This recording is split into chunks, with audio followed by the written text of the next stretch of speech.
Hello everybody and welcome back. Today we are talking about the French Revolution. We just started this unit this week. It depends on what day you are watching this. If you're in the blue group, then you are watching this on Thursday. If you're in the white group, you're watching this on Wednesday. And if you're a virtual learner, you are watching this on Tuesday. So we are at different stages. Some of us have already had 3 days of content. Some of us just started this unit. So as we go through, I might be going over some information that you've already heard. I might be going over brand new information for you. All depends. So we are going to get started. Just make sure you are following along with those questions that we have for today. There should be 5 questions posted on Google Classroom. Make sure you follow along with this PowerPoint as we go through those questions so you can get your points for today.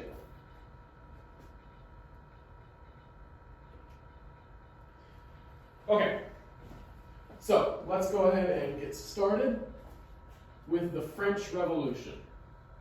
So, what circumstances can lead to a revolution? Think back, see what you can remember from the last unit. So, we just talked about the American Revolution. So, a war broke out between the 13 colonies and the British government because the colonies wanted more representation, and eventually they wanted their independence from Great Britain, and they won it in a war. So there's different reasons that a revolution can break out. So for that one, they wanted representation in Congress. The French Revolution, there's going to be a similar issue that comes up with representation and how the voting works. This one is going to be a more out war. The American Revolution was kind of a war, well, a full-on war, not just kind of. The French Revolution is going to be more of an uprising. You also have the colonies and the motherland of Great Britain. That's a different dynamic than what we have in the French Revolution, which is going to be a lower class revolting against a higher class. So colonists felt that their British rights were being abused by the king. That's also going to be a sentiment that will be echoed throughout the French Revolution.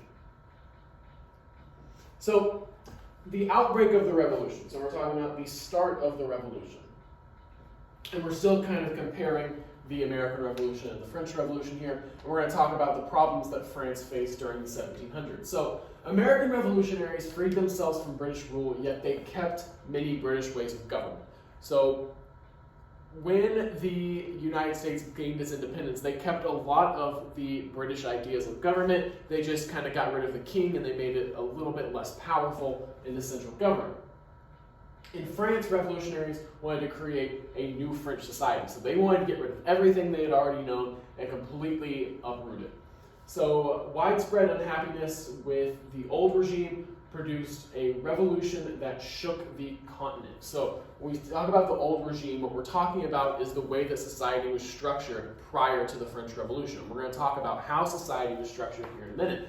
So they wanted to get rid of that old regime. They wanted to get rid of that society, and they wanted to create a new society. They wanted to create a new government and a new way of thinking. They wanted it all to be new. They wanted to throw out all of it. And we'll talk about the problems that were with the French, with the old regime.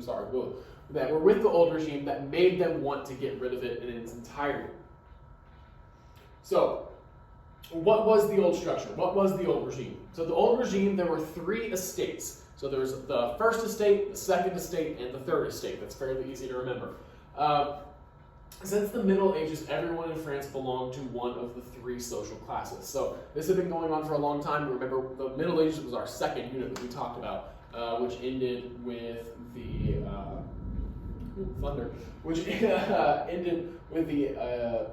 Enlightenment and Crusades. So what happened with the old regime, it was not a good way to govern.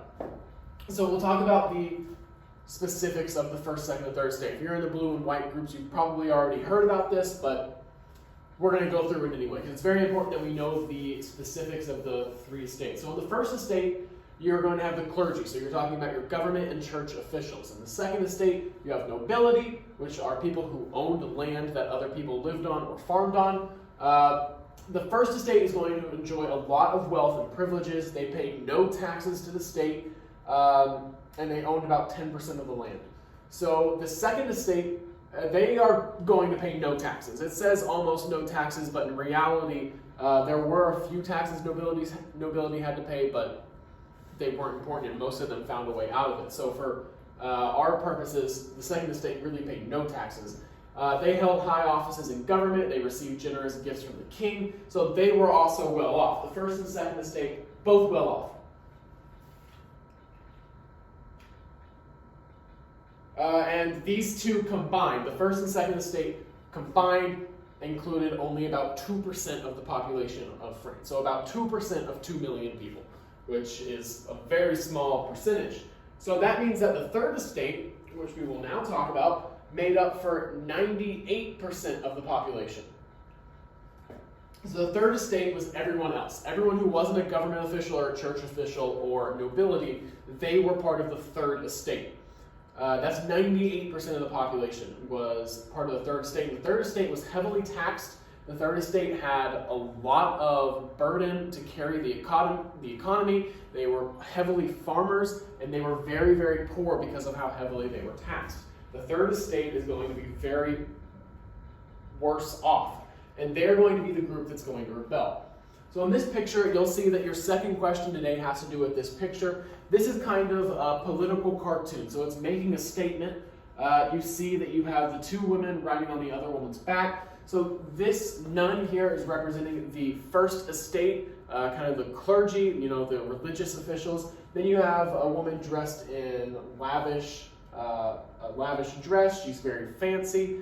She's representing the second estate. And then you have the woman in red, who is very clearly working. You can see that she's not dressed as nice as the woman in green, and she represents the third estate. And you can see that she's carrying the other two women, because this was really emblematic of what was going on in the economy at the time.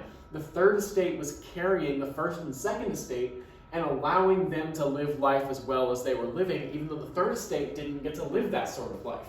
They had to work all day, all night. So why did these people live in poverty?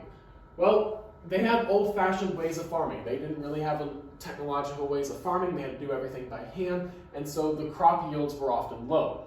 So there was also a lot of taxation, from land to soap to salt. They taxed everything in France so they could get as much money out of the third estate as possible. And that money really went to the church and to the king.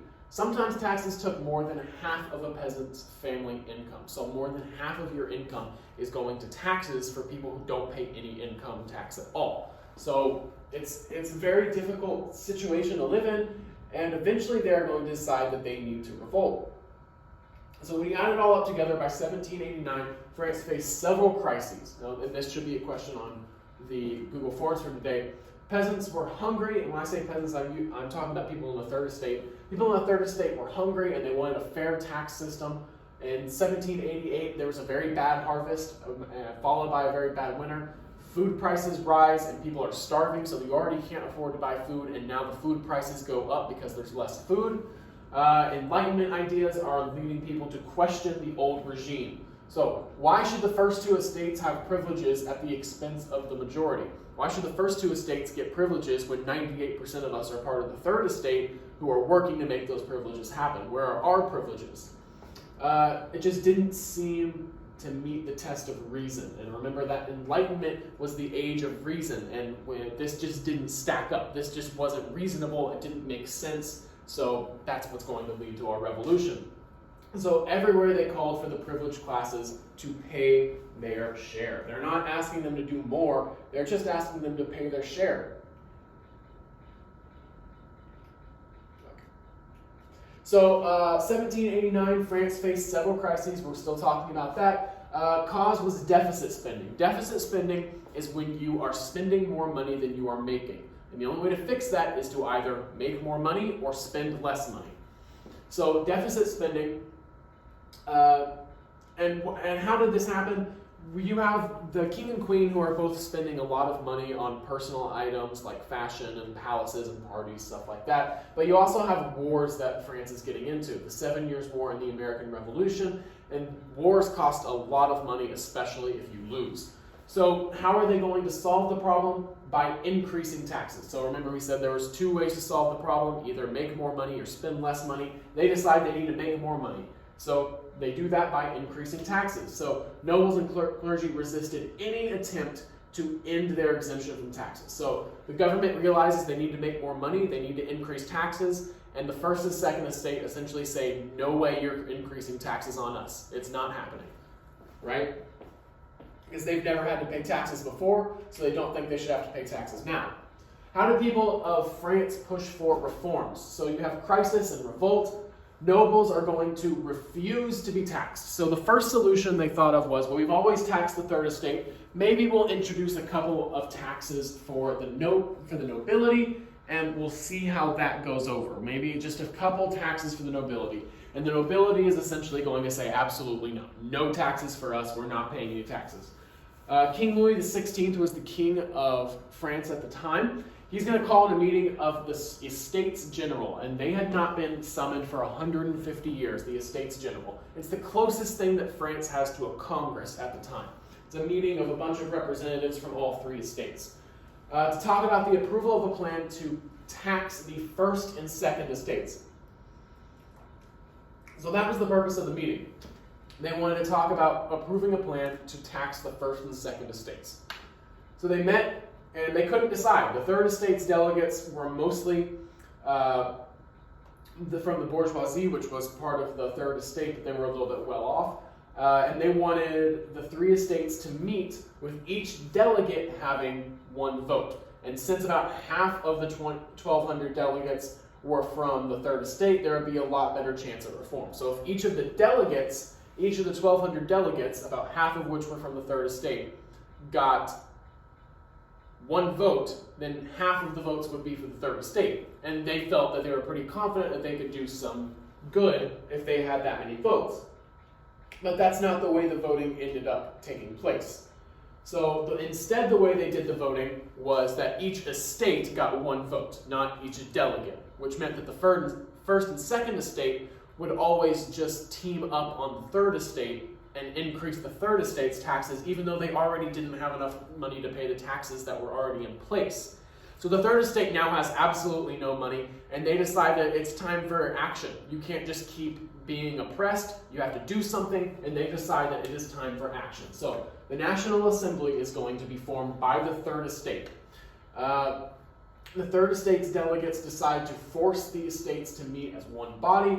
The third estate declared themselves the National Assembly and invited the other estates to join them. Against the king, they all joined together and demanded a constitution for France and swore not to leave until they achieved this goal. Then they chose the delegates. So they decide that they are going to form a National Assembly. That's all three of them coming together, and they are going to change the way that the government is run, and they're going to demand that a constitution be written and that the monarch has to follow the constitution. And that is the tennis court oath. So they all took an oath, and they vowed not to disband until they had drawn up a constitution for France. That's the importance of the tennis court oath. And it's mainly the third estate who's going to do that. The third estate's going to say, we will not leave until there is a constitution for France. And at this point, Louis has no choice. He has to accept the constitution. And for the time being, the crisis has deepened at this point. So there is a lot of tension in France, and it's only going to keep building up. It sounds like it's resolved, but it is not, and we will get into more of that tomorrow and how the crisis is not yet resolved. So for today's assignment, make sure you go into Infinite Campus and mark yourself as present for all 6 of your classes. Make sure you complete the questions for today on Google Classroom. If you have any questions, comments, or concerns, please let me know. You have my email. Just let me know if you need to meet up on Google Meets or anything like that. And until next time, see you, Wildcats.